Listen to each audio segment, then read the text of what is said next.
जय हिंद दोस्तों, थर्ड आई क्लासेज में आप सभी का हार्दिक स्वागत और अभिनंदन है। आप सभी के द्वारा मिला हुआ अब तक का प्यार और जो भी आपके द्वारा सहयोग मिल रहा है, इसके लिए हम आप सभी का तहे दिल से शुक्रिया अदा करते हैं दोस्तों। और थर्ड आई क्लासेज चैनल मोनेटाइज हो गया है, इसके लिए भी आपका बहुत बहुत शुक्रिया। तुक्का लगाने की जो पुरानी विधि है, इसे लोग वैज्ञानिक विधि कहते हैं, उसे मैं भी मानता हूँ, लेकिन आज मैं आपको उस वैज्ञानिक विधि से भी ऊपर की विधि लेकर आया हूँ, जिसे परावैज्ञानिक विधि।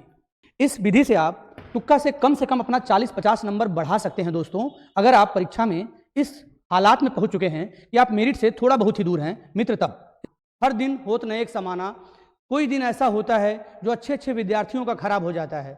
आप अपने घर अपनी कोचिंग में टेस्ट दे रहे हो, 115-120 क्वेश्चन सही हो रहा है, 17-18 को एग्जाम देने बैठे, हो सकता है उस दिन आपके साथ अच्छा ना हो सकता है आप सिर्फ 90 क्वेश्चन सही कर पाए। तो आप इस परावैज्ञानिक विधि और वैज्ञानिक विधि के प्रयोग से आप 100 क्वेश्चन के ऊपर जा सकते हो दोस्त। तो प्लीज़ इस वीडियो को ज़्यादा से ज़्यादा शेयर करें। तो हम चलते हैं तुक्का तेरा बाप आया परावैज्ञानिक विधि पर। ये इसको समझना पड़ेगा, तुक्का लगाने से क्या फ़ायदा हो सकता है और क्या नुकसान हो सकता है। सर्वप्रथम हम सिर्फ फ़ायदा की बात करेंगे, अगला वीडियो हम लेकर आएंगे कि तुक्का लगाने से नुकसान क्या होगा मित्र। तो तुक्का लगाने से फ़ायदा क्या होगा, उसके पहले हम ये जानने की कोशिश करते हैं कि जो पेपर सेट किया जाता है परीक्षा नियामक प्रणाली के द्वारा, वो कैसे सेट होता है।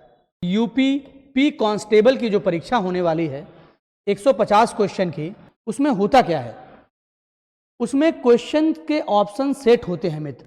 मतलब कि कितने ऑप्शन ए सही होंगे, कितने ऑप्शन बी सही होंगे, और ऐसे ही सी और डी भी कितने सही होंगे।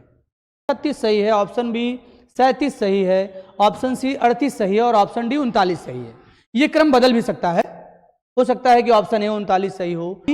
इतने ही ऑप्शन सही होते हैं, ये परीक्षा नियामक प्रणाली द्वारा ऐसा सेट होता है। कि आप यूपी पुलिस के पेपर में बैठे हो, आप क्वेश्चन करना शुरू किए, आपने 100 क्वेश्चन कर लिया मेरे मित्र, 150 में से आपने 100 क्वेश्चन कर लिया।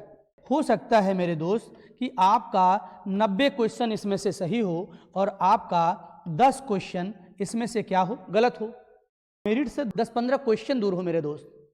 अभी भी आपके पास शेष बचे हैं 50 क्वेश्चन। आप तुरंत अपने आंसर की में जाइए मेरे दोस्त, और आप आंसर की में ये चेक करिए कि आपने जो 100 क्वेश्चन किया है उसमें से ऑप्शन ए कितना किया है, ऑप्शन बी कितना किया है, ऑप्शन सी कितना किया है और ऑप्शन डी कितना किया है। लमसम ले लिया कि आपने जब चेक करा तो आपने ऑप्शन ए 30 लगाया था, ऑप्शन बी भी 30 लगाया था लमसम। हो सकता है कि ये ऊपर 2-4 नीचे हो। ऑप्शन सी भी आपने 30 लगाया, लेकिन हम बात कर रहे हैं ऑप्शन डी की। ऑप्शन डी आपने सिर्फ अगर 10 लगाया है। ये क्रम बदल भी सकता है मित्रों, हो सकता है किसी का वो ऑप्शन ए ऐसा हो। परीक्षा नियामक प्रणाली अधिकतम ग्राफ लेकर के ऑप्शन डी को 39 सही माना होगा, उसमें करा होगा, और आपने सिर्फ 10 क्वेश्चन ही लगाया है। यानी अभी आपके परीक्षा में ऑप्शन डी के 29 बचे हुए ऐसे क्वेश्चन हो सकते हैं जो सही होने की पूरी संभावना है।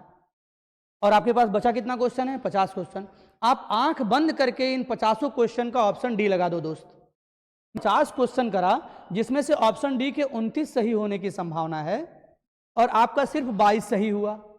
तो 50 में से 22 सही हुआ तो गलत कितना हुआ दोस्त, 28। माइनस मार्किंग 1/4 है, तो 1/4 का मतलब हो गया कितना, 4×7 28। यानी 7 क्वेश्चन आपके नेगेटिव हो गए। एक क्वेश्चन 2 नंबर का होता है, यानी आपका यहां से 7 दूना 14 अंक कट जाएगा। 14 अंक क्या हो जाएगा, माइनस मार्किंग हो जाएगा दोस्त। 14 अंक काट लिया गया और आपका 22 क्वेश्चन सही है। तो 22 क्वेश्चन सही है तो 22 दूना 44, यानी आपको 44 अंक मिलेंगे और 14 अंक काट लिए जाएंगे। तो 44 में से अगर 14 अंक काट भी लिए जाएंगे तो भी आप 30 अंक प्लस में हैं मित्र।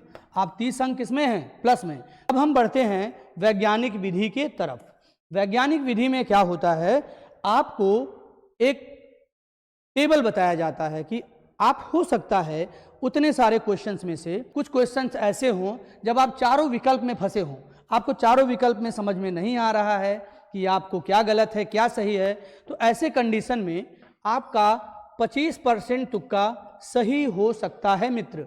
तो ध्यान दीजिएगा, अगर 60 क्वेश्चन आपके बचे हैं, 90 क्वेश्चन आपने कर लिया है, आपको लगता है कि आप सर 90 क्वेश्चन कर लिए हो, मेरिट से थोड़े दूर हो, अभी भी 60 क्वेश्चन बचा है दोस्त, तो उसमें से आप क्या करो, सभी ऑप्शंस को, पूरे 60 को या तो ए लगा दो, या तो बी लगा दो, या तो सी लगा दो, या तो डी लगा दो, तो संभावना होगा 25% सही करने का। तो हम मान लेते हैं 60 का 25% है 15, 60 का 25% है 15, और 15 क्वेश्चन आपका सही हुआ, और ये 15 15 15 45 क्वेश्चन आपका गलत हुआ। माइनस मार्किंग है 1/4 का, तो 45 का 1/4 कितना हो गया, 11.25। एक प्रश्न है 2 अंक का, तो 2 अंक अगर यहाँ से कटेगा तो आपका 22.5 अंक ये हो जाएगा मित्र निगेटिव।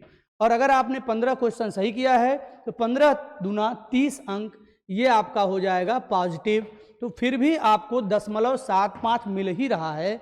अगर आप ये 60 क्वेश्चन छोड़कर चले आते, सिर्फ 90 करके आते, तो ये 7.5 भी आपको नहीं मिलता। तो अगर आप इस हिसाब से सेटिंग करके तुक्का लगाते हो तो फिर भी आपको 7.5 अंक मिलना ही मिलना है। अब बात करते हैं उन विद्यार्थियों का जो 3 विकल्प में फंसे हों। 3 विकल्प में आप फंसे हैं तो आपका 1/3 सही होने की संभावना है, 33.33% सही होने की संभावना है, और आपके पास 60 प्रश्न बचा है। तो 60 प्रश्न जो बचा है उसका 1/3 20 हुआ, तो 20 क्वेश्चन आप सही करोगे। एक प्रश्न 2 अंक का है, तो 60 20 दूना 40, यानी 40 अंक आपको पॉजिटिव मिलेंगे ही मिलेंगे। और जो आपका 20 20 40 गलत है उसमें 1/4 माइनस मार्किंग है, तो 1/4 का मतलब हो गया 10 क्वेश्चन, एक क्वेश्चन के लिए 2 अंक कटेगा, तो आपको यहाँ से 20 अंक निगेटिव होगा और 40 अंक पॉजिटिव होगा। फिर भी आपको 20 अंक मिलना ही है दोस्त। तो आप 60 क्वेश्चन छोड़ के नहीं आ सकते थे। अगर आप ऐसे कंडीशन में फंसे हो तो इस विधि का प्रयोग करिएगा दोस्तों। अब हम आते हैं जब 2 विकल्प में फंसे हों। कुछ प्रश्न ऐसे होते हैं आपके परीक्षा में जहाँ पे आपको ये क्लियर हो जाता है कि ये 2 ऑप्शन तो नहीं होंगे, तो बचे सिर्फ कितने ऑप्शन, 2 ऑप्शन। तो उन 2 ऑप्शन में से आप ए लगाओ या बी लगाओ, तो आपका 50-50% बात बनती है दोस्तों। कंडीशन में आपका जो 60 प्रश्न बचा था उसको अगर 50% में बात दिया जाए तो भी आपका 30 प्रश्न सही होगा मेरे मित्र। और एक प्रश्न 2 अंक का है, तो 30 दूना 60 अंक ये आपको पॉजिटिव मिलेगा ही मिलेगा। और अगर आपका 30 प्रश्न गलत है मेरे मित्र, 1/4 माइनस मार्किंग हुआ, तो आपका ये 7.5 क्वेश्चन जो है वो क्या हो जाएगा, निगेटिव। और एक क्वेश्चन पे कितना अंक, 2 अंक, तो 7.5 दूनी 15 अंक आपका यहाँ से निगेटिव हो जाएगा मेरे दोस्त। 60 अंक में से 15 अंक अगर आपका कट गया तो भी तो आपको 45 अंक मिल ही रहा है ना।